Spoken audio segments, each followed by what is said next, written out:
વિભૂતિને તત્વતઃ જાણવારૂપ જે જ્ઞાન છે તે જ ભક્તિના સ્વરૂપમાં રૂપાંતરિત થઈ જાય છે. તેથી આ શ્લોકમાં અહમ સર્વસ્ય આપણે શું સમજવાનું છે? આમાં તો ભગવાને કીધી કે આ બધી મારી વિભૂતિ છે, એટલે એ જાણે તો એને શ્રી કૃષ્ણ ભગવાનની ભક્તિ થાય. આપણે તો ઓળખવાનું એ છે કે સ્વામિનારાયણની વિભૂતિ કોણ? સ્વામિનારાયણની વિભૂતિ શું છે એને તત્વતઃ જાણે તો એને સ્વામિનારાયણ ભગવાનમાં અવિકંપે ને યોગે ને યુજ્યતે નાત્ર સંશય. એને સ્વામિનારાયણ ભગવાનમાં અચળ ભક્તિ થાય, સ્વામિનારાયણ ભગવાનની અચળ નિષ્ઠા થાય ને ઉપાસના થાય, એ બીજે ક્યાંય જાય નહીં પછી અવિકંપે. પણ સ્વામિનારાયણ ભગવાનની વિભૂતિ હું આ બધી વિભૂતિ જોયા કરે અને સ્વામિનારાયણ ભગવાનની વિભૂતિ હું એ ન ઓળખે તો નથી.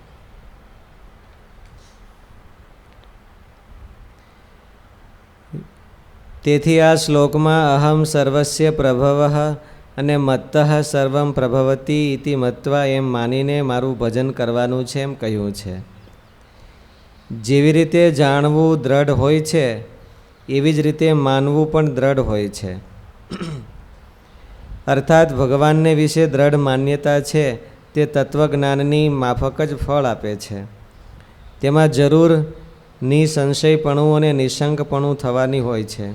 જેવું જનક રાજા તો જ્ઞાની હતા, એને ફળ મળે એવું જ સબરી ભીલડીને ફળ મળે. બેમાંથી એકેને ઓછું નહીં. સબરી ભીલડીને એવી જ ભક્તિ થાય જેવી જનક રાજાને થતી. બેન માનવા જેટલું જ ફળ, ઓલું જાણવા જેટલું જ ફળ છે એમ.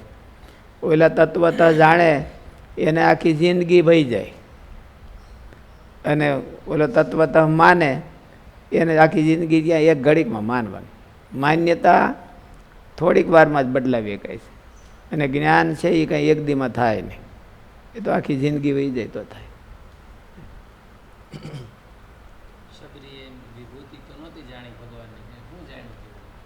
આ ભગવાન છે, એને ભગવાન પોતે જ આવ્યા હતા એટલે વિભૂતિ નો જ જાણીએ. વિભૂતિ હોય તોય એને એમ થાય કે આ સાધુ છે, આ સ્વામિનારાયણના ખરા સાધુ છે, અને ખરા હોવા જોઈએ તો એને ભગવાનમાં ભક્તિ સિદ્ધિ થઈ જાય. મહારાજે શું કીધું કે કોક તો એવો ન હોય અને સાધુના મધ્યમાં પડ્યો રહે અને કાંઈ ન સમજતો હોય. સાધુ 5 ખાસડા નિત્ય મારે તોય એનું સહન કરે અને પડ્યો રહે તો એલા સાધુને પ્રાપ્તિ થાય એટલી આને પ્રાપ્તિ થાય. એ માનવાનું ફળ છે. એને બેન પ્રાપ્તિ હરખી થાય.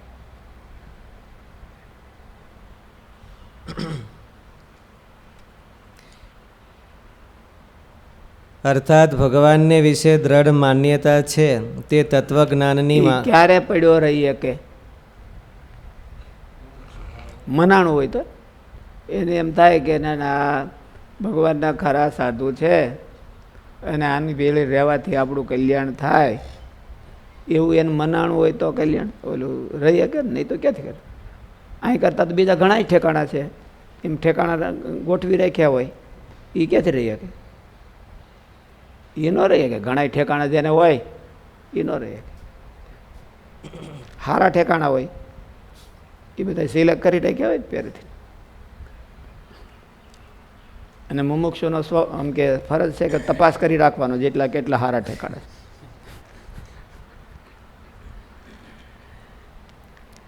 અર્થાત ભગવાનને વિશે દ્રઢ માન્યતા છે તે તત્વજ્ઞાનની માફક જ ફળ આપે છે. તેમાં જરૂર નિસંશયપણું અને નિશંકપણું થવાનું હોય છે. જેવી રીતે ભગવાનની બધી વિગત છે એ ગળે ઉતરતી નથી. સ્વામિનારાયણ ભગવાનની બધી વિગત છે એ બધાને ગળે ઉતરે? સ્વામિનારાયણના આશ્રિત હોય તોય ન ઉતરે, સ્વામિનારાયણનો રોટલો ખાતા હોય તોય ન ઉતરે. સ્વામિનારાયણની વિગત છે અને સ્વામિનારાયણના આશ્રિત છે તો એને ગળે ન ઉતરેલો. એટલે કોઈ એમ કહે કે સ્વામિનારાયણ ભગવાન છે એ સર્વ અવતારના અવતારી છે તો એ ગળે ન ઉતરે. પણ સ્વામિનારાયણનો રોટલો ખાય સાદું હોતી હોય એ લો, સ્વામિનારાયણ ભગવાનનો રોટલો ખાતા હોય અને સ્વામિનારાયણ માટે ભેખ લીધો હોય અને સ્વામિનારાયણનું ભજન કરતા હોય, સ્વામિનારાયણની પૂજા કરતા હોય, તો શું કરતા છીએ? એટલે માનવું કે કઠણ છે, એમ કહેવાનું એવું છે. મનાઈ જવું બહુ કઠણ છે. પૂર્વના જેના પુણ્ય હોય અને ક્યાંક સંસ્કાર હોય તો એને મનાઈ જાય, નહીં તો મનાઈ જાય. જેવી રીતે હું હિન્દુ છું, હું બ્રાહ્મણ છું, હું વૈશ્ય છું, એ માન્યતાઓને જ્યાં સુધી પોતે નથી છોડતો ત્યાં સુધી છૂટતી નથી. એ જ રીતે આ બધી વિભૂતિઓની વિશેષતાના મૂળમાં પરમાત્મા તે શ્રીજી મહારાજ છે એવી માન્યતા દ્રઢ થઈ જાય તો પછી ક્યારેય છૂટતી નથી.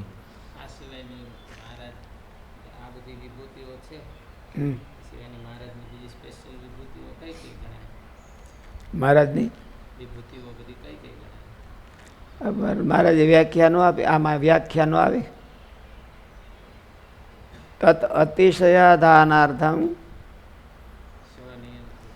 તત નિયંતવ્ય દ્રવ્યમ.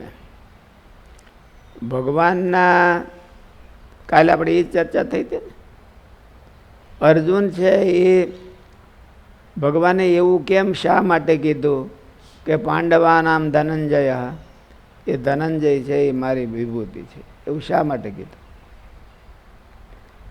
એવું કેમ ન કીધું કે ભીષ્મ ભગવાનના ભગત જ હતા ને, ભીષ્મ શ્રી કૃષ્ણના ભગત જ હતા, તો બે આય ભગત હતા. તો એને ભગવાને આમ જોયું, બધાય ઓલા 40 લાખ માણસો મહાભારતમાં ભેળા થયા હતા, એમ જોયું કે આમાં મારી વિભૂતિ કોને કહેવી? તો ક્યારે વિભૂતિ કહેવાય? શ્રી કૃષ્ણનું અતિશયાધાન કર્યું એટલે શ્રી કૃષ્ણના મિશનનું અતિશયાધાન કર્યું. અતિશયાધાન એટલે એમાં કંઈક ફાળો આપ્યો. અર્જુને પોતે આખો હોમાઈ ગયો.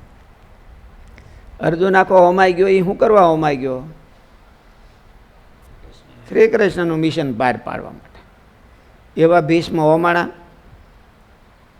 તો એનો અર્થ ચોખ્ખો છે કે એના કાર્યમાં જે હોમાઈ જાય તો એની વિભૂતિ ગણાય.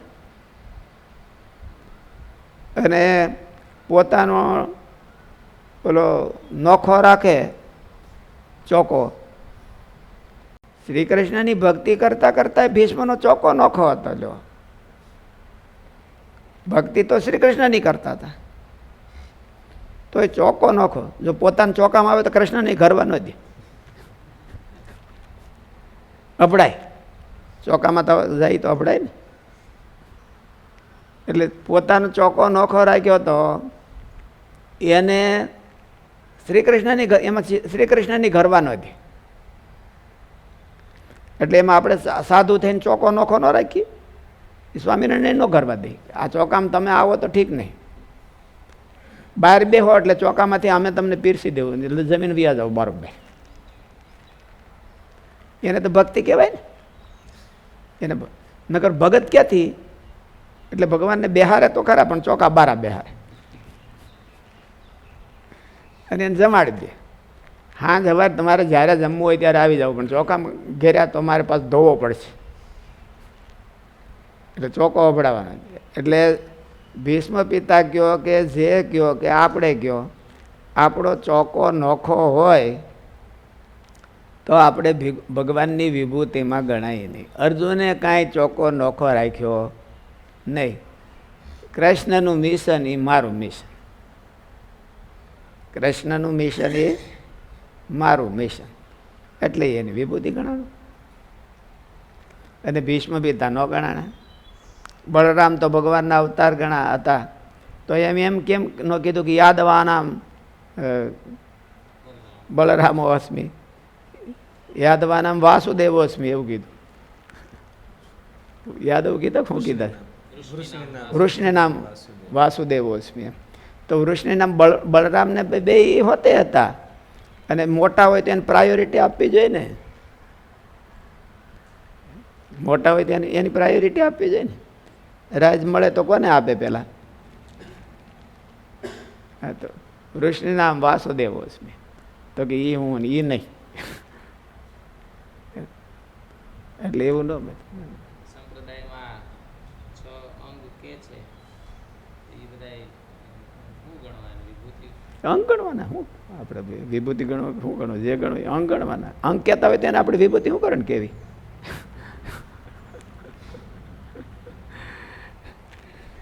અંગ કહેતા હોય તો એને વિભૂતિ શું કરવા કેવી? આપણે એ તો આપણું ડાપણ કહેવાય ને. અંગ કહેતા હોય તેને અંગ જ કહેવાના.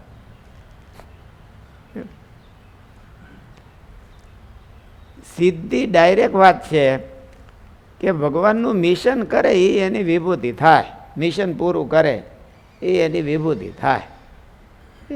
એટલી જ ડાયરેક્ટ વાત છે. પછી ઓલા કેમ નથી ગણાતા તો એ તો એને પૂછવાની વાત છે કે એ ગણાય છે. તે ગણાવવું હોય તો એને પૂછવાનું, ન ગણાવવું હોય તો એને પૂછવાનું. એમ આપણે કહેવાય. શાસ્ત્રોનો એવો મત છે કે વિભૂતિ કોને કહેવી? તત્કાર્ય સત્વે કાર્યત્વે સતી તદ અભિન્નત્વમ.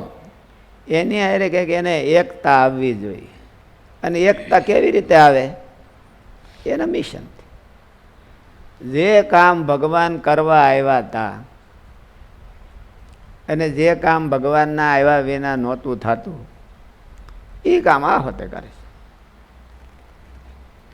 એ કામ એને હાથમાં લીધું હોય તો એની વિભૂતિ ગણાઈ જાય. એમાં ભિન્નત્વ હોતે હોય એમ એવું આવ્યું હતું. સાધારણ ઓલું સમાનાધિકારી જેમ વસ્ત્વંતર સમાન અધિકરણ્ય. હે વસ્ત્વંતર સમાન અધિકરણ્ય. વસ્ત્વંતર સમાનાધિકારણ્યમ અને ઓલું વિષયત્વમ નિયંતવ્ય વિષય નિયંત્ર વિષયત્વ. તદ નિયંતવ્ય વિષય. એનો નિયંતવ્ય હોતે એમાં હોય. અને પાછું અલગ હોય તો પણ અલગ. અર્જુન તો અલગ હતો ભગવાન કરતા, શ્રી કૃષ્ણ ભગવાન કરતા. તો અભિન્નતા ક્યાં મુદ્દાથી આવી? એમાં એના ફઈના દીકરા હતા એટલે નહોતી આવી. શું કરવા? મિશનના આધારે. ફઈના દીકરા તો બધા હતા. પાંડવો બધા હતા ને. શિશુપાળ હોતે હતો. શિશુપાળ હોતે હતો ને. એને ફઈનો દીકરો જ હતો ને ભગવાન. ન્યા કાંઈ નથી કીધું એમ. ફઈના દીકરાની રિલેશનથી લઈને ધનંજય નામ પાંડવો નથી, પાંડવા નામ ધનંજય નથી કીધું. પણ એના મિશનના રિલેશનથી પાંડવા નામ ધનંજય કીધું છે. પાંડવ છે, ધનંજય છે, એને મારું મિશન પૂરું કર્યું એટલે એની વિભૂતિ થઈ ગઈ. મહારાજનું મિશન પાર પાડ્યું હોય તો આ બધા નંદ સંતોએ પાર પાડ્યું હતું. અને નંદ સંતો પછી બીજા સંતોએ એનું મિશન લઈને ફરતા હતા ને તો એની વિભૂતિ કહેવાય. જેણે જેણે આપણે કહીએ છીએ કે શાસ્ત્રીજી મહારાજે એ મિશન હાથમાં લીધું અને એમાં કંઈક વધારો કર્યો તો સ્વ અતિશયાધાન ભગવાનના મિશનમાં થોડાક જથ્થો લઈને ભગવાનના શરણે મૂક્યો બીજો એક્સ્ટ્રા. એટલે એવું થયું. આ બધી વિભૂતિઓની વિશેષતાના મૂળમાં પરમાત્મા તે શ્રીજી મહારાજ છે એવી માન્યતા દ્રઢ થઈ જાય તો પછી ક્યારેય છૂટતી નથી. પેલી માન્યતાઓ તો સાચી નથી, શરીરને આધારે હોવાથી પ્રાકૃત છે અને દૂર થવાવાળી છે. પરંતુ ભગવાન સંબંધી આ માન્યતા સાચી છે અને વાસ્તવિક છે. આથી કદી દૂર થતી નથી. કઈ માન્યતા દૂર થઈ જાય છે? હું બ્રાહ્મણ છું, હું બ્રાહ્મણ છું, હું પટેલ છું, હું આવો છું, ફલાણું છું. એ તો મરી જાય એટલે પૂરું થઈ ગયું. ભગવાનની માન્યતા છે એ હું ભગવાનનો સેવક છું એટલે મરી જાય એટલે પૂરું નથી થતું.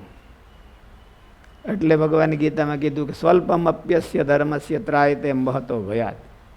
જો એને મનમાં આ જીવનમાં નક્કી થઈ ગયું હોય કે હું ભગવાનનો આ કોક છું અને ઝાંખું ઝાંખું થઈ ગયું હોય તોય ત્રાયતે મહતો ભયાત, જીવમાંથી થઈ જવું જોઈએ. તો એને મહાન ભયથી, જન્મ મરણના ભયથી ઉગાડી લે. પણ એ થાય નહીં. શું કરવાનું ન થાય? અહંકાર. અહંકાર હોય છે. એટલે પેલું ભોગૈશ્વર્ય પ્રસક્તાનામ તયાપહરત ચેતસામ માગા બુદ્ધિ સમાધો ન વિધીયતે.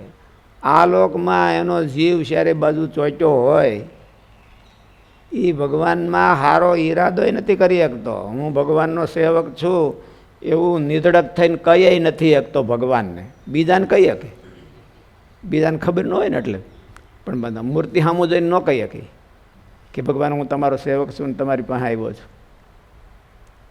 એવું ન કહી શકે. ને કે મૂર્તિ તો કાંઈ બોલે એમ નથી કે લાફો મારી દે ને કે એ ખોટું કેમ બોલે, તોય ન કહી શકે. સમાધો ન વિધિ હતે